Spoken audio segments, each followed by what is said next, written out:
Coco, and you're inside tennis with the Koz. Ray Collins, a decade plus. This year, the new chairman of the tournament is Bruce Flory, who's a very credible guy from Michigan. He and his father both ran the Western and Southern event in Cincinnati for years. And because this area is so beautiful, we're lucky that he came here to live on Longboat Key. And Bruce has really raised the game here, pardon the pun. Just his presence. He has.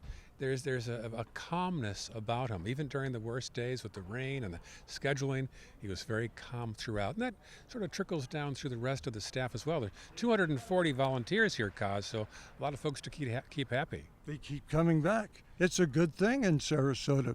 But one little bit of history here. You know, before it was the Western Southern Open, it was the Cincinnati Open.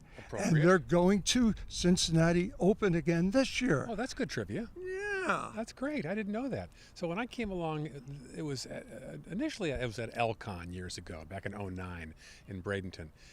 I first joined around 2013 when it was at Longboat Key Club, and that was when we saw Nick Kyrgios come through, and Kei Nishikori and James Blake at the tail end of his career.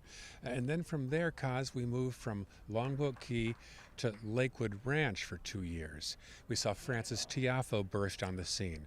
We saw Sasa Zverev. We spent 2 years in Lakewood Ranch and saw those players burst on the scene. From there we went for 1 year to the new Elcon. It was called United Tennis Club in 2017. We saw Tennis Sandgren do well. Frances Tiafoe won it that year finally. He did. That was the memorable. You've got the story with him. His dad was in the audience. First time he saw his son win a tournament. Yeah, that was a great story. The whole Frances Tiafoe thing is a story in itself. It's a documentary, how he was more or less raised in a tennis club. But we've told that story a few times by now. It's a good one. Yeah. It touches the heart. So after a year at United, we went to Laurel Oak. Spent 2 years there. Ty Braswell, the wonderful director of tennis there. You've also worked there, of course. Well, I think I started it. They told me I started it. Tommy Paul burst on the scene, and he was the winner, and he beat Tennis Sandgren, who we just saw play today. And Tommy Paul stole the hat off your head. Koz had a little wicker hat on. He's had since it's a big wicker. My head. He's had it since the senior prom, and Tommy Paul took an affection to it and took it off your head. And left with it. And that was his trophy that year, more or less. Honored I was at that moment. But I knew him when he was 12 years old, so he has respect for his gentlemen elders. Well, hats off to that. COVID, of course, came on in 2020, and we didn't have it in 2021 either.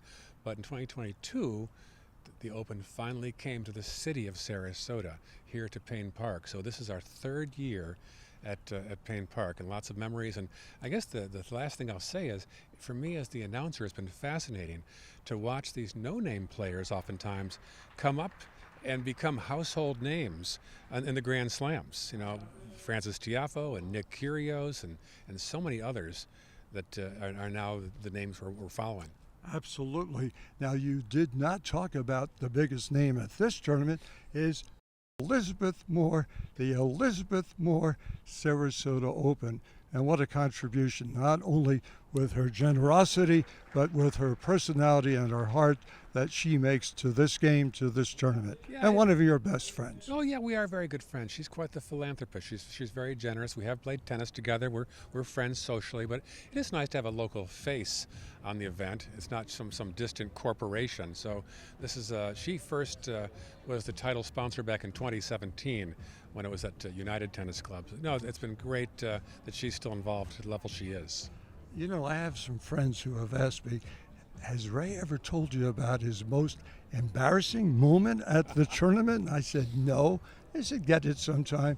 Shall I do it on air? They said, heavens yes, ask it on air. The third most memorable was when I was giving out the trophies, doubles, and here's the finalists, and here's the two trophies, and I said, thank you folks, singles is next. And Ray, no, give out the winners' trophies now. Oh.